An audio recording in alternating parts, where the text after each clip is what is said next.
होळी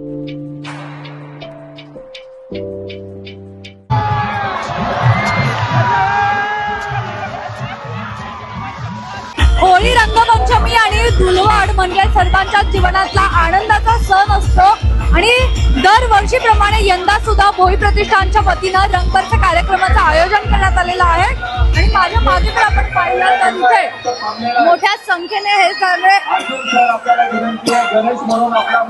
सगळे जे मुलं आहेत विशेष मुलं तर त्यांच्याकडून इथे रंगपंचमी जी आहे ती साजरी केली जाते, धुळवड साजरी केली जाते। दरवर्षी इथे अशा पद्धतीने साजरी केली जाते। अंधपंथ असतील, विशेष मुलं असतील,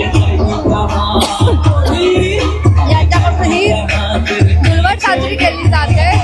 पाण्याचा फवारा जो आहे तो मारला जातो, रंग असतील तर अशा पद्धतीने इथे ही होळी जी आहे तर ती साजरी केली जाते। आपण पाहिलं की संपूर्ण देशभरात होळी धुळवड जी आहे ती साजरी केली जाते। त्याच पद्धतीने पुण्यात सुद्धा हे होळीचं धुळवड जी आहे ती साजरी केली जाते आहे। गाण्यांच्या तालावर ही सगळी जी लहान मुलं आहेत तर ती थिरकताना आपल्याला पाहायला मिळतात आणि यासोबतच हा जो राष्ट्रपतीचा एरिया आहे तो या इथे जे टिळक विद्यालय आहे तर या विद्यालयामध्ये दरवर्षीप्रमाणे ही धुळवड जी आहे ती साजरी केली जात आहे।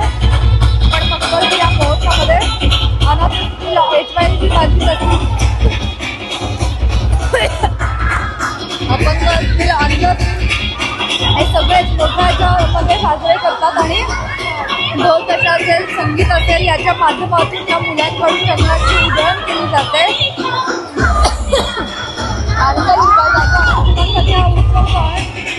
तो पहिल्यांदाच रंगोत्सव असतो। अशा प्रकारची होळी जी आहे ती साजरी केली जाते। आपण जर माझ्या मागे बघितलं तर किती उत्साह या मुलांमध्ये दिसतो आपल्याला। लहान मुलं असतील, मुली असतील यांच्याकडून धुळवड जी आहे ती आता इथे साजरी करताना पाहायला मिळतात।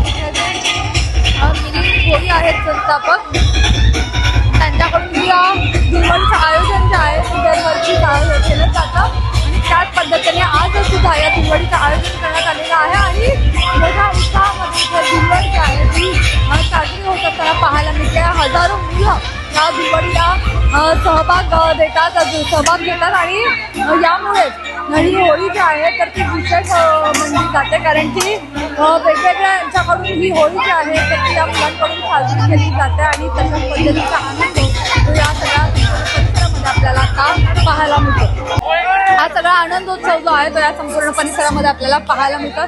कॅमेरा पर्सन अजय गांगुडेसह मी मुना यांपुरे, मिराज, पुणे।